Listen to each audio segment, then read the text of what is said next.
Hi folks, my name is Adam and I like to make tiny nerdy things, and while I tend to stick to my Gen 1 and Gen 2 Pokemon for nostalgic reasons, there's a little Gen 7 monstrosity that's always piqued my interest called Mimikyu. Why? Well, because I can't help but see it as a weird god only knows what that's wandering around wearing Pikachu skin in the hopes no one notices. And that's nightmare fuel. Now you could of course make the argument that Mimikyu is just an adorable little goopy tentacle thing wearing a Pikachu costume, but where's the fun in that?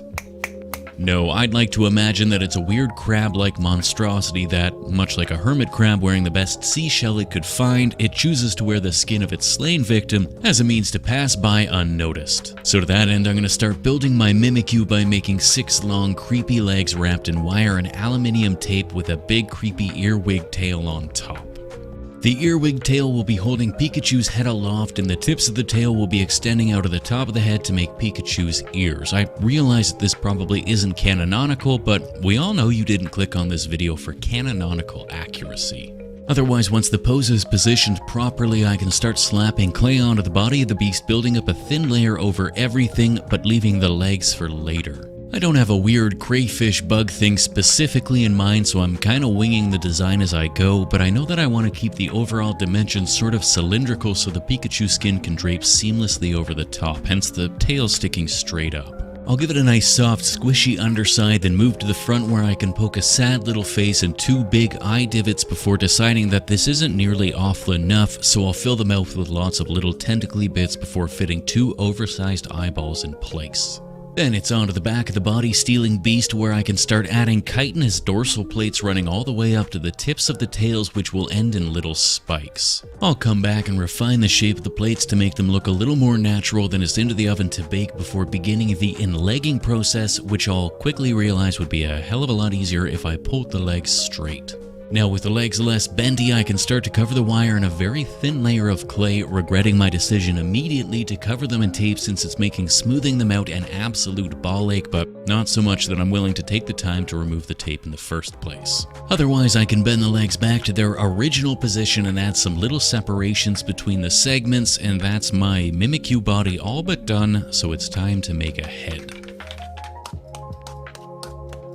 Or perhaps more accurately, it's time to make a skull. I'm taking inspiration from the original Pokemon horror show Cubone, who wears the skull of his deceased mother as a hat, to build the head section of Mimikyu's Pikachu outfit. The idea is to have a Pikachu skull balanced between the 2 tail spikes with the tips poking through the skull to make the ears. That means I need to make the skull hollow, so I built it by wrapping an appropriately sized ball of aluminium foil in a thinnish layer of off-white bone-colored clay that I can start to slowly fake my way into looking like maybe it might kinda be the skull of something that sorta resembles a Pikachu. I've made enough Pikachus in my YouTube career that I have at least a general sense of what shape the skull should be, but with animal skulls they're always super weird looking, and I still want this to be obvious enough that you can tell whose skin Mimikyu is wearing. When it comes to Pikachu, I find it's the finishing touches that really sell the overall look, but because I'm going to be adding all of that later, like the eyes, ears, nose, and mouth, it's kinda hard to get a sense of who or what this is supposed to be.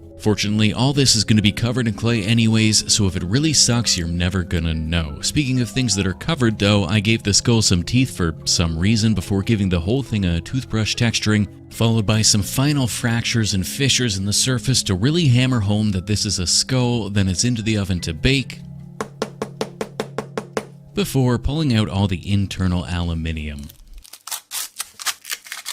With that, my Pikachu skull is looking perfectly serviceable and is ready to be fit in place on Mimikyu's tail. So after a quick dry fit, I'll pop it off and flip my mat from the sculpting side to the painting side so I can get started adding some color. In keeping with Mimikyu's dark tones, the only color I'll really add is a sort of brownish reddish wash on the fleshier soft parts of the face and belly before painting the rest of the body a solid black. I tried to thin the black down with a bit of flow improver in the hopes that it would add a bit of shading, but it ended up being a solid black and I think it kinda works better, so I didn't bother adding any more highlights. Mimikyu's eyes are traditionally black as well, but that's a lot of boring black, so I opted to make the eyes bright red instead. Otherwise, all that's left to do is give the skull a wash with a bone wash, and that's a Pikachu-less Mimikyu ready to be assembled. With the skull in place, I'll bend the tip of the tail into the appropriate Pikachu ear pose, and I don't know, it's kind of adorable in an oh my god, what is that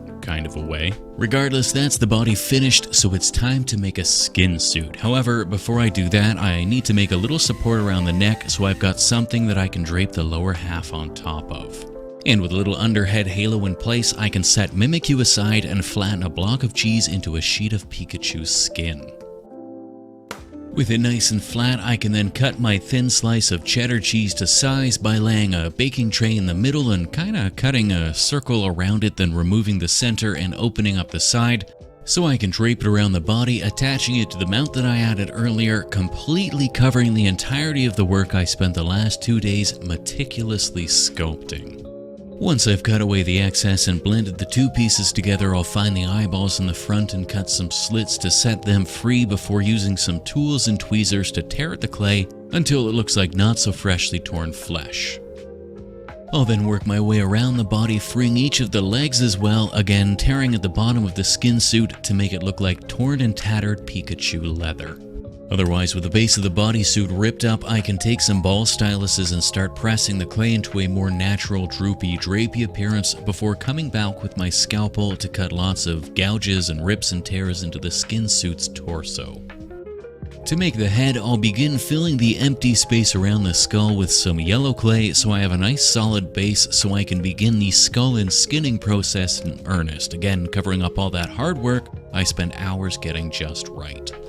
Otherwise, with the skin in place and the cheeks double cheeked up, I can poke some eye holes to reveal the sunken skull beneath before cutting away the nose and covering the rest of the head in clay. Then it's back to the front of the face where I'll add the muzzle and refine the lower lip, cleaning up the chin and jawline in preparation of sewing it all shut. Obviously, I'm not going to be adding eyes to my skin suit because that would be crazy, but instead I'll take the skin around the eyes and make it look extra saggy by pressing it downwards and wrinkling it up before moving to the top of the head to cover the right earwig tail in a thick layer of clay, while leaving the left as a tattered and torn piece of ear with the tip of the tail exposed. I ended up really liking the exposed tail peeking through the ear, so I'll tear some clay off the right ear as well, then it's back to the scalpel to add some final rips and tears around the skull, before moving down to the mouth to poke some holes that I can then fill with some little strips of black clay to make the stitches holding it all together in a happy smile. Last but not least, I need to add some torn skin around the shoulders where the arms would have been, and that's my yellow skin suit sorted out and ready for a glow up.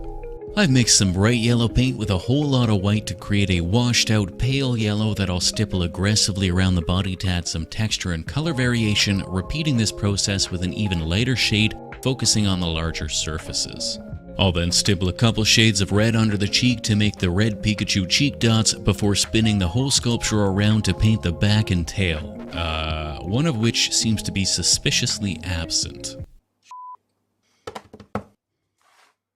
To make my tail, I'll take that original yellow and pinch and roll it into a flat, wormy dealie that I can then bend and twist into a wonky lightning bolt that I can then stick onto the back of my Pikachu skin suit, blending it into the already existing body. Once I've cleaned up the shape, I'll add some little yellow pustules and poke some gnarly dots around the area to make it look extra gross before removing the back end of the tail where it's been dragging in the dirt.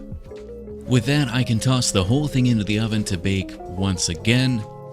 not being overly concerned when the tail falls off halfway through the baking process. If anything, it'll make it easier to paint the tail with the washed out yellows and bring all the colors together, letting some glue help keep it in place later. With that, I can finally add the brown stripes to the back of the skin suit as well as along the base of the tail, and that's the base coating done, so I can finally set it all aside and mix up some battle damaged colors. I want these paints to mix and blend together freely, so I'll start by filling my trays with a couple drips of retarder, which will keep the paint wet longer before adding some purple, red, pink, and a squirt of water. Then all that's left to do is add the paint to the plethora of rips and tears and damaged sections of the skin. The retarder will keep the paint wet longer, but I'll still work in sections starting with the head, adding purple to all the damaged bits, before coming back with the red to mix in with the purple, followed by a final, lighter touch with the pinks over top. While I wait for that to dry, I'll work my way around the body damage, doing the same thing with purples, reds, and pinks, slomping it on thick so that it can mix together and create some really gnarly shades and textures. Finally, to bring it all together and turn the harsh lines around the edge into bruises that spread out to the rest of the body, I've dipped a makeup sponge in a bit of isopropyl alcohol that I'll use to dab and press the paint around. The alcohol will loosen the paint up and remove the larger deposits, while the dabbing with the sponge should help to redeposit the paint in very thin layers around the rest of the skin. I think this works wonders to create some really natural looking bruising, and it's incredibly easy to do, which, when it comes to painting, for me at least, is the single most important part of any technique. With the lighter tones done, I can paint the tip of the still attached ear black, followed by a couple shades of darker grays stippled over top before touching up all the bits of black clay that I've inevitably painted over with whatever bits of color I've been haphazardly throwing around. Finally, I'll touch up the eyes with a couple coats of bright red to help them stand out against the gnarly, bruised and battered skin surrounding them. A couple little white dots will give them a fake shine, and a coat of high gloss varnish will give them some real shine, and that's us done here and onto the glamour shots.